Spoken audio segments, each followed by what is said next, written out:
Assalamu Walaikum. Hello friends, how are you?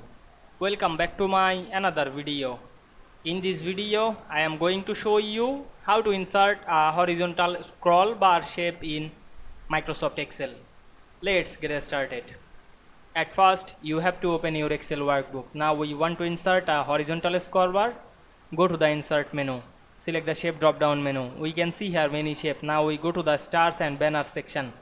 Then select the scroll bar shape and select this horizontal. Then draw the shape to this workbook. Now we can see we insert a horizontal scroll bar shape easily. Select the shape and go to the shape format menu. Choose shape fill.